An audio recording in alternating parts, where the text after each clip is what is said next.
Welcome to Love Heals Cancer and ZenOnco.io. I'm Astha from ZenOnco.io. This is our Cancer Healing Journey Talks, where we invite speakers who have gone through cancer, maybe as a patient, caregiver, or survivor. These CHJs are very close to our hearts because many patients tell us that when we listen to other people's journeys, it inspires them, it helps them boost their confidence, and gives them hope that if others have been able to successfully beat the disease, then why can't they? So thank you very much for joining us for today's CHJ Talks. Yes ma'am. So ma'am, क्या आप अपने आप को introduce कर सकते हो और बता सकते हो कि आपकी जर्नी कैसे स्टार्ट हुई, आपका डायग्नोसिस कैसे हुआ? मेरा जो है 2004 में 2004 में इसके पहले मुझे कुछ लगता था कि ब्रेस्ट में कुछ स्टफनेस है, कुछ टफ है. कभी हाथ रखती थी तो जो उसके वेन्स होते थे ना, वो थोड़ा सा टाइट टाइट लगता था. उस समय मेरी उम्र करीब 35 इयर्स होगी. तो मैं यहाँ एक गायनेकोलॉजिस्ट के पास गई. उनको मैंने बोला कि देखो ऐसी प्रॉब्लम हो रही है. तो उन्होंने बोला कुछ नहीं, 35 के एज में होता है, सॉल्ट कॉन्सेंट्रेशन की वजह से, और कोई दिक्कत नहीं है. लेकिन उसके 4-5 साल बाद फिर मुझे ऐसा लगा कि थोड़ा सा बढ़ रहा है वो, और मैं फिर डॉक्टर के पास गई. Actually, I would like to come. Asta, I'm so sorry to interrupt. I would also like to come. I have few points to add. Please carry on. Okay. तो क्या मतलब मैं जो हुआ वो बताती हूँ. मैं मुझे क्या बचपन से कुछ सपने दिखते हैं, और जो कभी कभी मतलब 50% ये मानकर चलिए कि सच होते हैं. तो उस समय मुझे बहुत ज्यादा सपने दिखते थे, और कुछ ना कुछ डेली देखती थी मैं. एक दिन मैंने क्लियर कट देख लिया है कि मुझे ऐसा कुछ हुआ है. तो फिर मैं डॉक्टर के पास गई, और वो घबरा गई देख करके, बोले हाँ ये आपका बहुत. उसी डॉक्टर के पास गई फिर से मैं 2-3 साल के बाद, मेरे ख्याल से 2 साल के बाद. तो उन्होंने बोला कि हाँ आपका यहाँ पर कुछ डाउटफुल है, कुछ सस्पिशियस है. तो फिर मुझे उन्होंने रेफर किया, इंदौर गई, और वहां पर मुझे पता चल गया कि हाँ ऐसा है. So Astha, here I would like to add something. So I was in class 7th at that point of time. और मेरा छोटा भाई मुझसे 4 साल छोटा है. एंड मम्मी मुझसे हमेशा से चीजें शेयर करती आ रही है. तो मम्मी को डाउट था पहले से कि ऐसा कुछ है.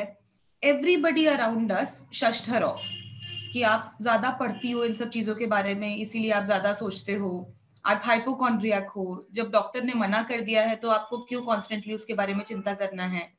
Because on a normal day we don't think this is something that can happen to us, right? And I think it was coming from a place of love and a place of worry कि नहीं आपको कुछ नहीं है. And I think the saddening part is हम लोग के family friend में there was a doctor, but he also shushed mama off कि आप hypochondriac हो रहे हो. तो बोले आप पढ़ती ज्यादा है इसलिए आपके दिमाग में ऐसी बातें आती हैं. तो ये कॉन्स्टेंटली चल रहा था. एंड आई थिंक एक पॉइंट पे ममा ऑल्सो स्टार्टेड फीलिंग कि शायद मैं ज्यादा सोच रही हूँ. डॉक्टर को दिखा लिया था, डॉक्टर ने कुछ बोला नहीं. और मंदसौर छोटी जगह, यहाँ पे फैसिलिटीज सब है, अभी ये डेवलप हो गया है, but it is still a small place. अगर डॉक्टर ने शायद बोल दिया होता कि नहीं आपको डाउट है तो आप एक बार इंदौर जाके दिखा लो या किसी और जगह जाके दिखा लो, तो प्रॉब्ली मम्मी के भी दिमाग में थोड़ा सा वैलिडेशन आता कि हाँ डॉक्टर ने बोला है तो मैं दिखा लेती हूँ. एंड ये जो मम्मी ने सपना देखा था, एक डॉक्टर ने और दूसरे को दिखाया था, तो उन्होंने बोला था कि अगर आपको डाउट है तो you may go Indore if, है ना. तो लेकिन इसके पापा को लगा कि जब डॉक्टर ने बोला ही नहीं है तो क्यों अननेसेसरी जाए, बच्चे छोटे हैं. तो इसलिए मैंने कहा कि ठीक है, अगर डॉक्टर को ही वो नहीं आ रहा है कि है तो क्यों जबरदस्ती जाए. तो मैंने भी छोड़ दिया. और मम्मी का जो ये ड्रीम वाला है ना, I am telling you, I won't believe it if she had not discussed this with me earlier.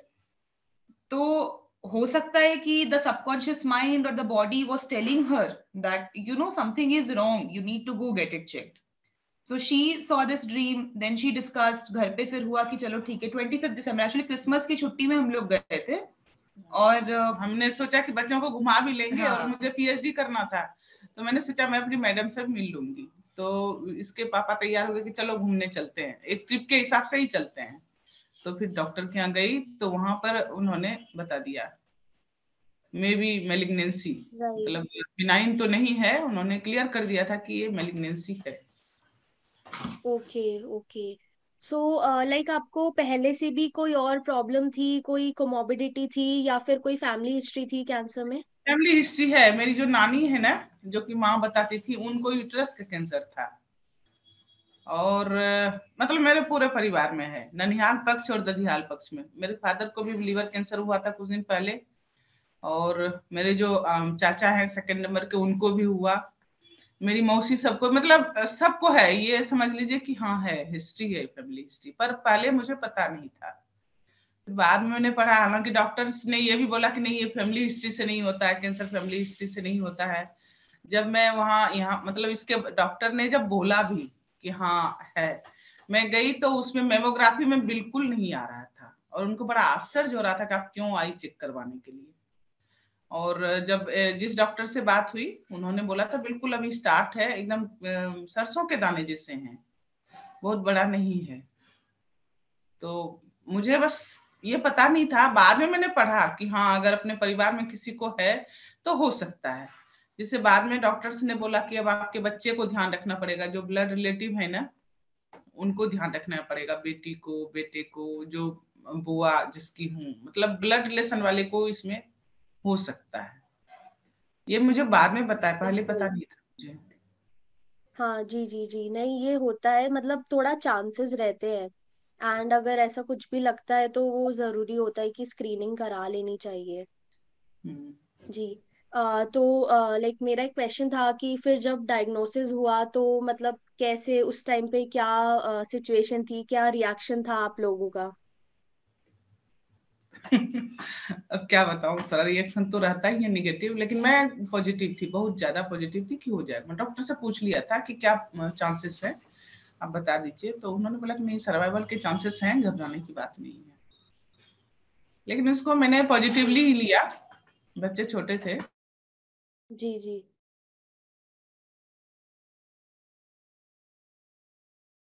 Ma'am I think आपकी वीडियो और ऑडियो दोनों पॉज हो गई है। हाँ।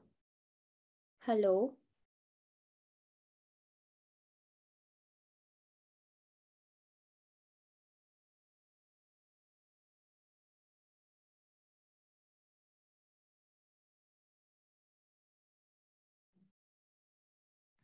Yes, are we audible now? Hello. या Yeah, अब ठीक है।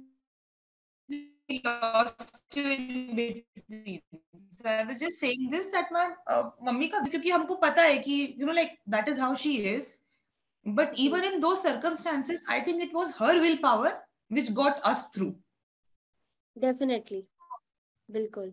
ये सबसे ज्यादा इम्पोर्टेंट होता है, पॉजिटिविटी बहुत ज्यादा होनी चाहिए। बिल्कुल। तो लाइक मैम फिर आपने एग्जैक्टली क्या क्या आपके ट्रीटमेंट्स चले? फिर हम सर्जन के पास गए, तो उन्होंने पूछा। फिर फैमिली फ्रेंड भी कुछ डॉक्टर थे, 2-4 डॉक्टर से बात किया। तो डॉक्टर ने मुझसे पूछा, इंदौर में जहाँ करवाना था मुझे, उन्होंने बोला कि 3-4 ये कंडीशंस हैं कि आप 1/4 रिमूव करवा सकती हैं, हाफ करा सकती हैं, 1/3 करा सकती हैं, होल करा सकती हैं। तो मैंने कहा होल कर दीजिए आप, क्योंकि कैंसर है, कभी फिर से रिपीट हो सकता है, क्या मतलब है, कोई मतलब नहीं है। तो उन्होंने फिर, हालांकि अभी मैं देखती हूँ, टाटा मेमोरियल गई थी तो लोगों ने कहा कि नहीं, इतना नहीं रिमूव करना चाहिए, क्योंकि बहुत सारे टिश्यू इससे डैमेज हो जाते हैं। पूरी इधर की तो मसल, जैसे राइट हैंड वाला था है मेरा, तो ये थोड़ा वीक हो गया है, कमजोर हो गया है, बहुत ज्यादा काम नहीं कर सकती हूँ इससे। लेकिन मेरा ये डिसीजन था कि आप होल ही रिमूव कीजिए, और कोई मुझे इसमें कोई दुख नहीं हो रहा था। बल्कि मैंने डॉक्टर को बोला कि अगर दूसरे में भी कोई शक है तो आप एक साथ दोनों निकाल दीजिए, क्योंकि जान ज्यादा जरूरी है। तो पार्ट है, पार्ट के लिए क्या सोचना। जी जी। राइट। तो आपने जैसे बताया कि आपकी सर्जरी हुई, तो सर्जरी के बाद आपने क्या कोई कीमोथेरेपी या कोई रेडिएशन, आपको कुछ ऐसा हुआ? मैं गई, टाटा मेमोरियल गई मैं।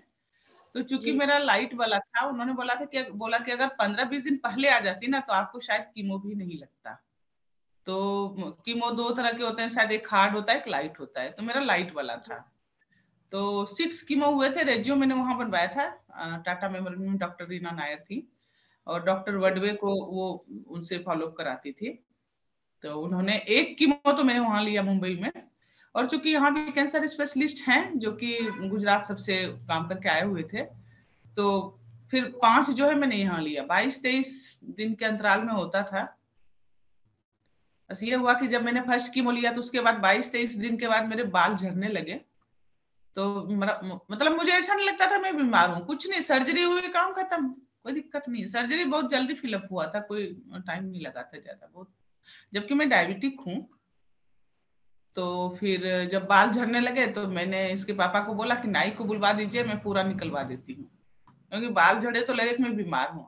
वैसे बीमार फील होता नहीं था, मतलब होता नहीं था, मैं नॉर्मल थी सब चीज में। जब मेरी सर्जरी भी हुई तो हॉस्पिटल में वॉकिंग करते रहती थी और इसके पापा मेरे बेड पर सोए रहते थे। तो नर्स बोलती थी कि मैं आपको इंजेक्शन दे दूंगी क्योंकि मैं ज्यादा नहीं। नहीं सोती, टाइम से सोती अच्छा। हूँ। अच्छा, नहीं ये तो मतलब बहुत मम्मी अच्छी को बात देखकर है। कि उस टाइम एक जो अपने आइडिया होता है ना कि cancer patient should look like this, mummy को देख के नहीं राइट। लगता था। हंसती रहती थी, बोलती रहती थी। जब थकान होती थी ऑब्वियसली वो शक्ल पे समझ आता था, लेकिन उसके बाद हाँ भी हाँ। She kept morals high, which helped us keep morals high. जी जी, नहीं बिल्कुल। तो जैसे कि हम सुनते हैं, जैसे तब कीमोथेरेपी होती है तो उसके ना साइड इफेक्ट्स होते हैं काफी लोगों को, जैसे कि या ऐसे फील होता है या भूख नहीं लगती है। तो जैसे आपने बताया मुझे कि तो आपके भूख बहुत हेयर लगती लॉस थी। हुआ। हाँ हाँ। हाँ। तो मतलब और उसके अलावा आपको और कोई प्रॉब्लम हुई थी उस वक्त? हाँ थोड़ी सी, जैसे मैं थोड़ी सी, मैं राइटर हूँ, लिखती हूँ मैं, तो मैं सबसे जानना चाहती थी कि क्या कैसे होता है। तो टाटा मेमोरियल में मैंने किसी से पूछा जो मुझसे अनुभवी थी पहले, जिनका कीमो हो चुका था, कि कीमो में क्या क्या होता है। तो मेरे ब्रदर का जो है ब्रदर इन लॉ, वो भी डॉक्टर थे, तो उन्होंने आकर बोला दीदी मत पूछिए, क्योंकि सबकी टेंडेंसी अलग अलग होती है, अगर आप उससे पूछ लेंगे तो आपको ऐसा फील होगा।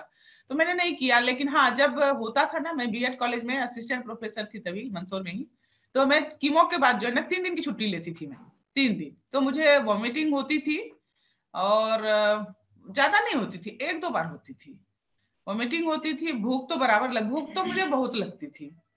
और मैं जो अपने इसके पापा ने बहुत ध्यान रखा, 1 लीटर दूध को खूब उबाल उबाल करके 1 गिलास बनाते थे और वो पीने देते थे।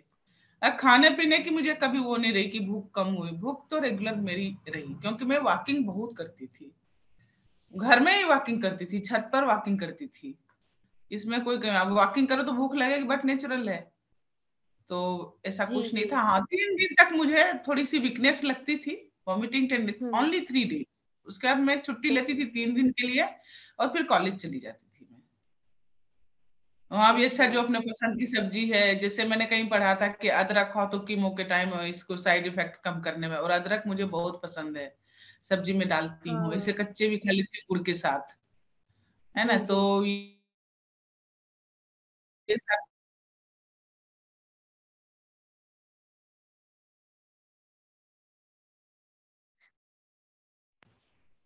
Ma'am I think yes we are back.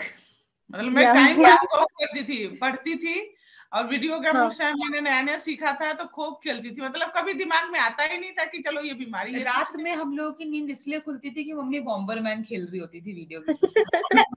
अच्छा। नहीं ये तो बहुत अच्छी बात है कि आप फिजिकली भी इतना एक्टिव थे पूरा, मतलब ना ये बहुत अच्छी बात होती है, क्योंकि उससे साइड इफेक्ट्स भी बहुत अच्छे से मैनेज होते हैं।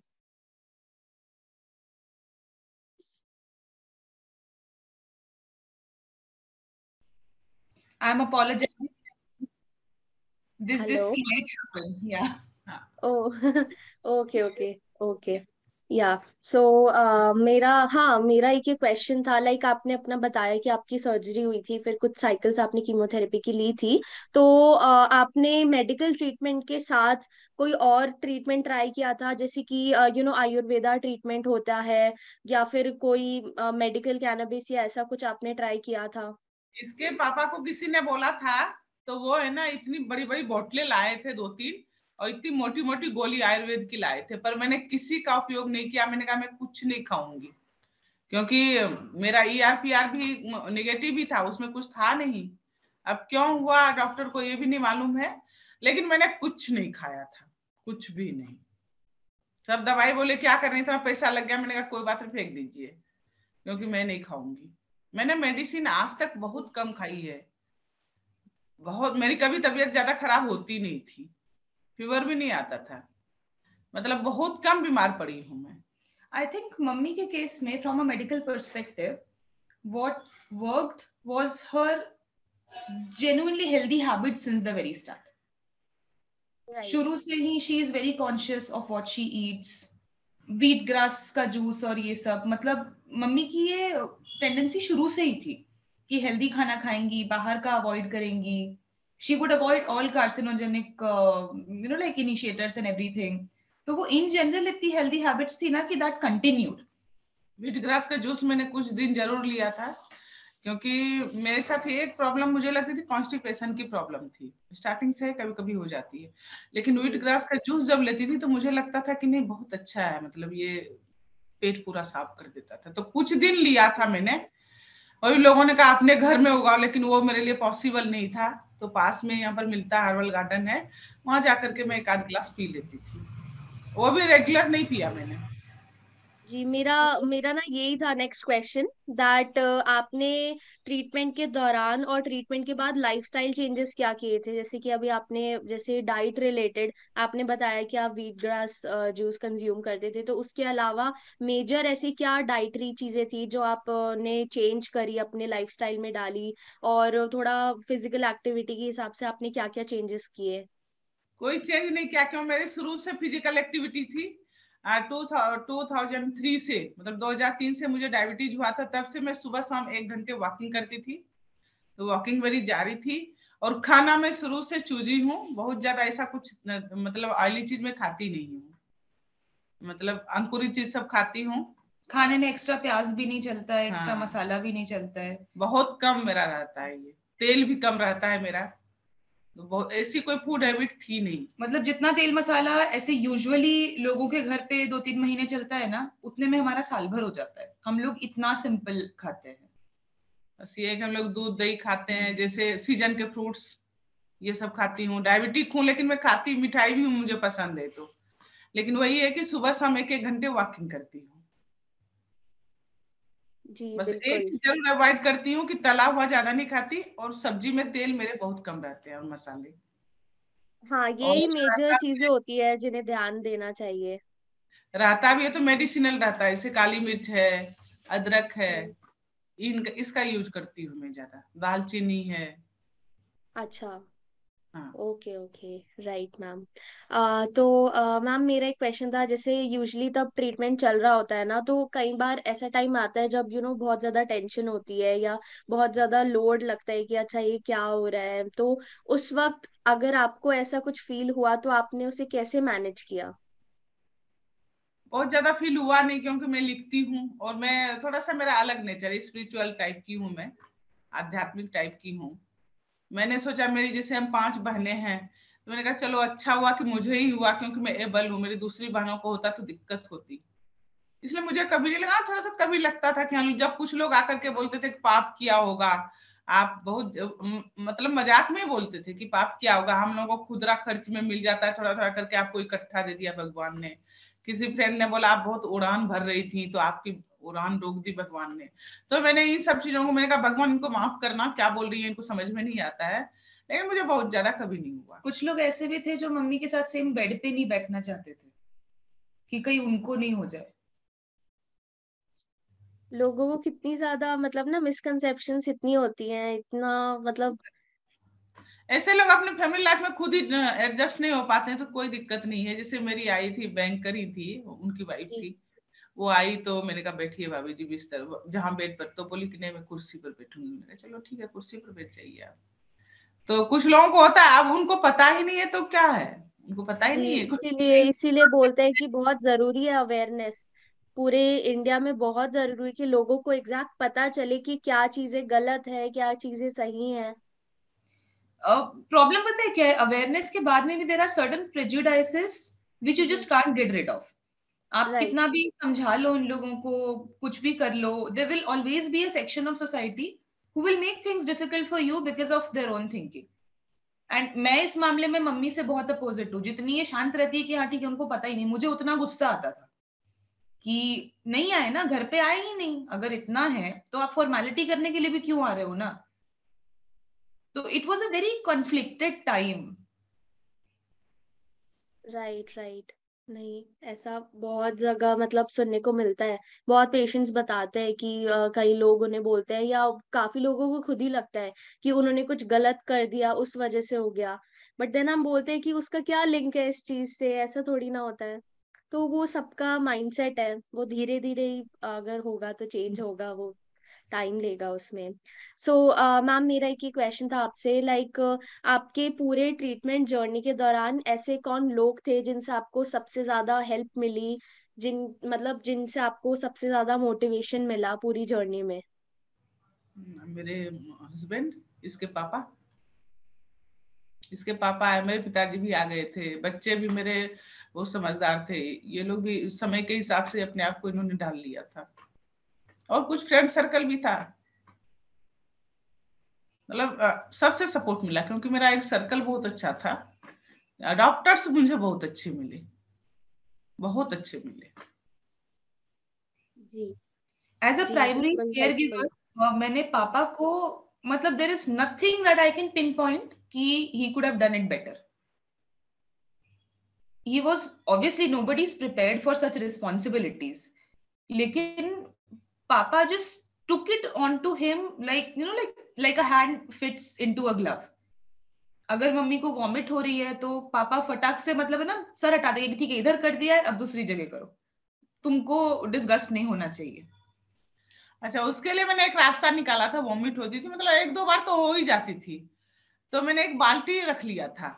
अब ये इसके पापा साफ करें, मुझे अच्छा नहीं लगता है, वॉश बेसिन में वो जाम हो जाता है, तो मैंने एक बाल्टी रख लिया था। जैसे मुझे लगता था कि वॉमिटिंग होगी तो मैं बाल्टी में करती थी।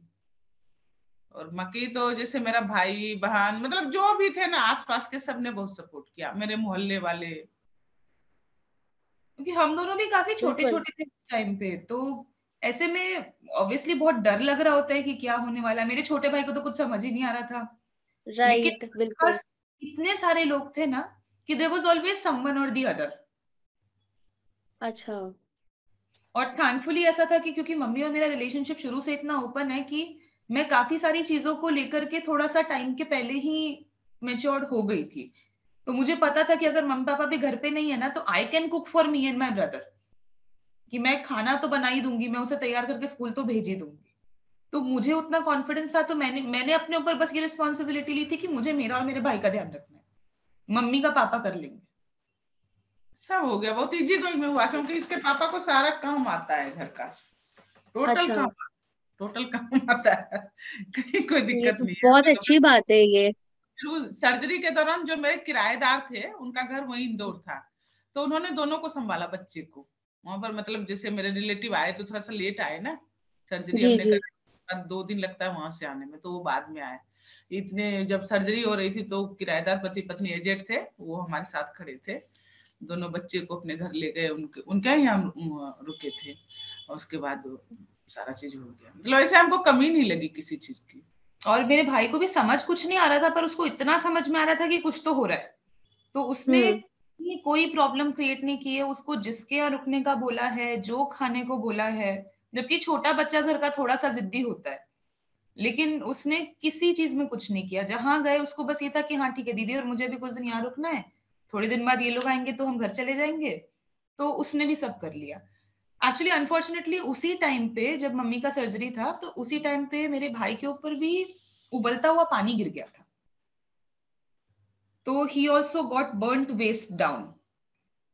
तो फिर हॉस्पिटल में ऐसा हो गया था कि एक बेड पे मम्मी है, फिर उसी हॉस्पिटल में वो भी है. उसकी वजह से, मेरी हॉस्पिटल में रहने की वजह से, वो डॉक्टर की निगाह गई, पूरा उसको साफ करवाया इंटरनली। वो मतलब पूरा बहुत बॉइल्ड वाटर था, एकदम गर्म खौलता हुआ पानी पानी था, था.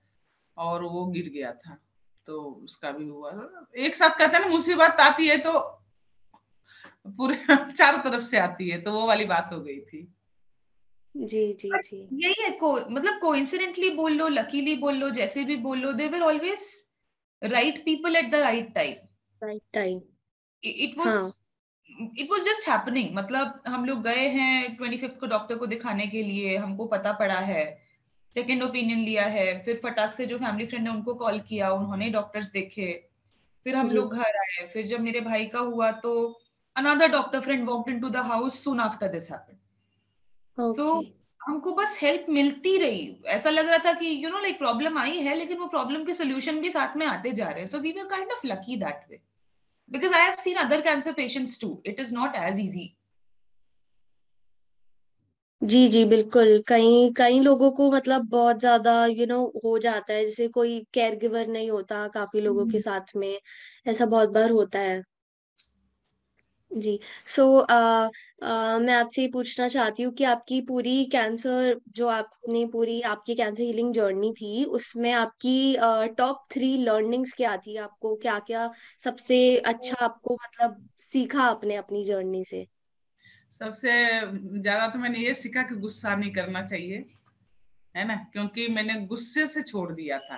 मैंने इसके पापा को बहुत बोला कि कुछ तो गड़बड़ है, लेकिन ये बोले नहीं, जब डॉक्टर मना कर रहे हैं। हालांकि मैं चाहती तो जा सकती थी, मना नहीं करते वो, लेकिन मैंने गुस्से में बोला कि ठीक है, जब कुछ होगा तो आपको पता चलेगा। पर मुझे बाद में पता चला, उनको क्या पता चलेगा, पता तो मुझे चला। तो सबसे पहले तो यही चला कि गुस्सा नहीं करना चाहिए, है ना। अगर आपको कुछ इंट्यूशन होता है, कुछ लगता है कि गड़बड़ है, तो तुरंत डॉक्टर के पास जाना चाहिए। और एक डॉक्टर से मुझे लगता है कि सेटिस्फाइड नहीं होना चाहिए, क्योंकि मेरे केस में मुझे लगा कि डॉक्टर्स की भी लापरवाही थी, क्योंकि मुझे तो नहीं मालूम था कि क्या होता है, बीमारी क्या होती है। उनको बताना चाहिए था, मुझे बोलना चाहिए था कि नहीं आप जाइए, आपको दिखाना चाहिए। क्योंकि अब जब हम उनके पास गए, उन्होंने बोल दिया कि नहीं आप ठीक है। और तीसरा तो ये है कि अगर कुछ हो गया तो आपको पेशेंस तो रखना पड़ेगा, आपको धैर्य तो रखना पड़ेगा, क्योंकि आधी बीमारी आधी लड़ाई तो हम ऐसे ही जीत लेते हैं। एक नंबर बिल्कुल। गुस्सा बहुत गलत चीज है, गुस्सा कभी नहीं करना चाहिए, लेकिन गुस्सा हो जाता है। अभी भी कभी जब मुझे बहुत तेज गुस्सा आता है तो मैं सोचती हूँ कि नहीं, गुस्सा नहीं करना चाहिए। तो जी ये जी। चीजें मैंने सीखी। अच्छा। Very nice ma'am. तो मैम आप क्या मैसेज देना चाहोगे कैंसर पेशेंट्स को और कैंसर केयर गिवर्स को? देखिए, मैं देना चाहूंगी कि अगर मान लीजिए इनिशियल स्टेज है तो सर्वाइवल के पूरे चांस हैं, लेकिन अगर एडवांस स्टेज भी हो गया है तो जब तक जियो खुशी से जियो, क्योंकि जब हम कुछ नहीं कर सकते तो हम सिर्फ यही कर सकते हैं। क्योंकि मैंने तो डॉक्टर से क्लियर कट पूछ लिया था कि वो बोले कि नहीं बताते नहीं। मैंने कहा बताइए आप, मैं एजुकेशन के फील्ड की हूँ, मैं अपने स्टूडेंट की उनकी कमजोरियां बताती हूँ स्टूडेंट्स को, तो आप भी बता दीजिए कि मेरे पास कितना टाइम है। बिल्कुल घबराइए मत, क्योंकि मैं इससे अपने आप को अपने मतलब एडजस्ट करूंगी। तो उन्होंने बोला था कि नहीं, सर्वाइवल के पूरे चांस हैं, आपको कुछ नहीं होगा। मैं कहना चाहती हूँ कि देखिए, लोगों को लगता है कैंसर के नाम से ही लोग डरने लगते हैं कि कैंसर का मतलब मौत है, लेकिन ऐसा नहीं होता है। अगर आप घबरा गए तो निश्चित रूप से फिर आपकी बीमारी ठीक नहीं हो पाएगी, क्योंकि आधी लड़ाई तो ऐसे ही हार जाएंगे आप। तो हिम्मत रखना पड़ेगा, और जितना दिन आपको जीना है खुशी खुशी जिए। जी बिल्कुल बिल्कुल, पॉजिटिविटी तो सबसे उसी ज्यादा टाइम होनी मैंने चाहिए। उसी टाइम मैंने एक कविता की पढ़ी थी, कुछ 4 जी पंक्तियां बताती हूँ कि कल का दिन जी। किसने देखा है, आज का दिन हम खोए क्यों, जिन घड़ियों में हंस सकते हैं उन घड़ियों में रोए क्यों। तो अपने को रोना नहीं चाहिए। मैं बताऊं आपको, अंदर अंदर मैंने ये व्यवस्था करने लगी थी कि बाय चांस अगर मैं नहीं रही, मेरे 2 छोटे बच्चे हैं, तो मेरी अगर कोई फ्रेंड अनमेरिड हो तो मैं उसकी शादी अपने हस्बैंड से करवा दूंगी। अब कुछ तो सोचना ही था ना, कि कुछ ना तो कुछ तो करके जाऊंगी ना। कैंसर पेशेंट इस मामले में बहुत खुशकिस्मत है कि उनको पता होता है कि उनके पास कितना टाइम बचा है। नहीं तो टाइम तो नॉर्मल लोगों को भी पता नहीं, कल क्या हो जाएगा, अभी अगले पल क्या हो जाएगा, किसी को नहीं मालूम है। जी तो जी जी। इसलिए मुझे ऐसा लगता है कि ऐसा होना चाहिए।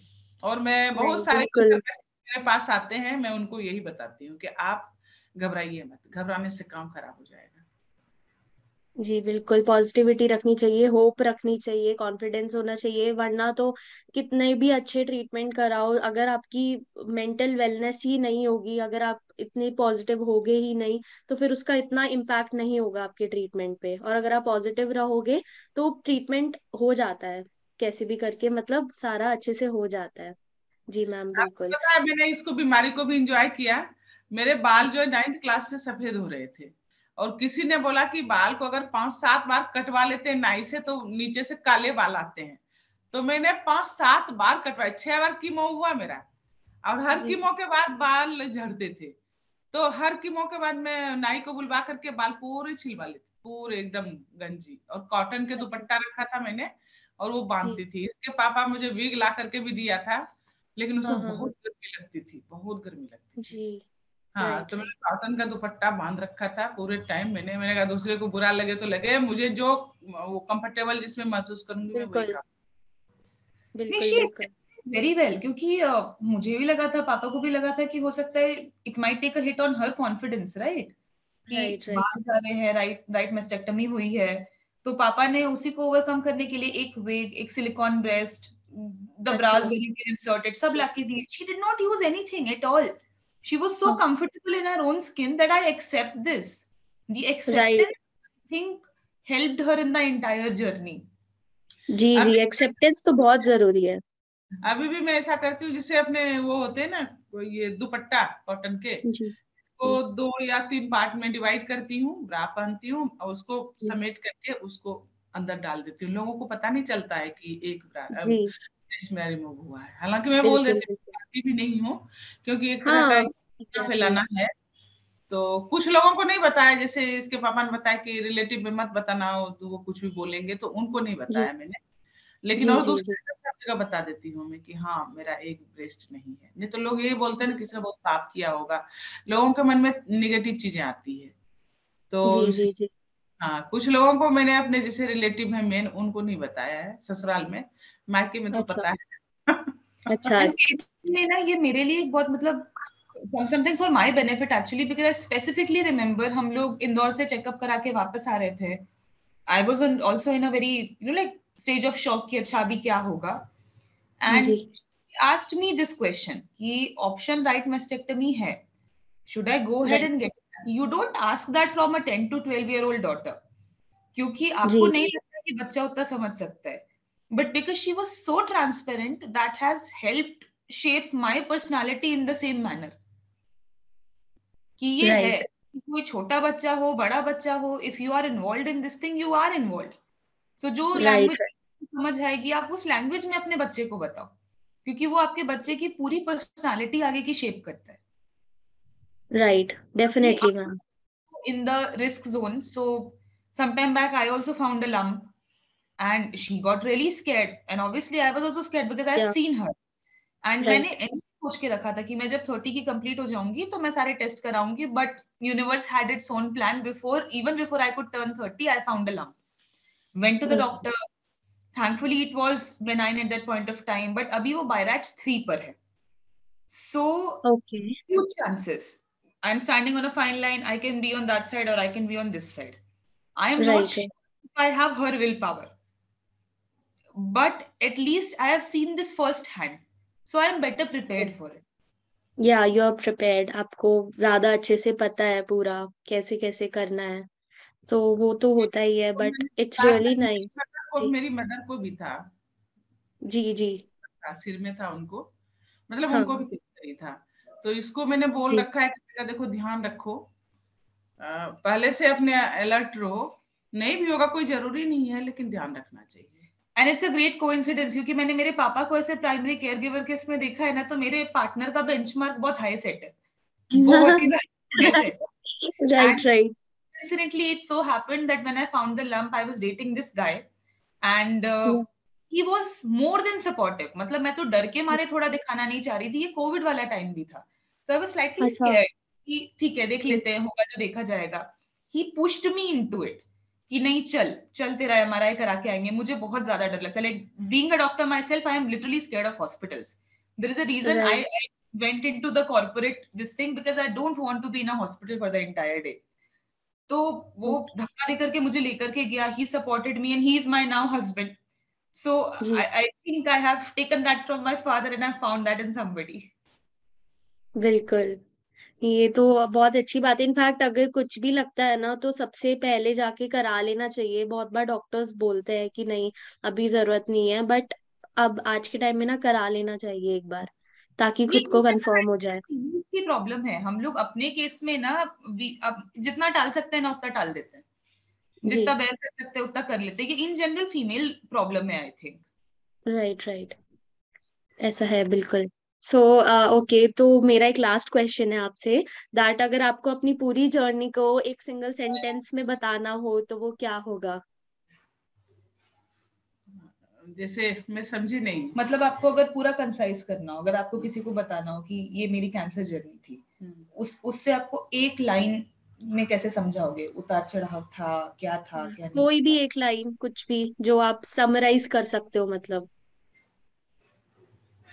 कुछ नहीं, जो होगा सो अच्छा होगा, कोई चिंता की कोई बात नहीं है, ठीक है।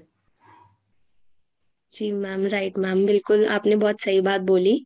सो thank you so much ma'am, and thank you so much doctor Isha, आपको भी। आप दोनों ने इतने अच्छे से पूरा अपना कैंसर जर्नी बताया आपने अपनी मॉम का, and I am sure that इससे कई सारे कैंसर पेशेंट्स की, कैंसर केयर गिवर्स की और सर्वाइवर्स की भी हेल्प हुई होगी।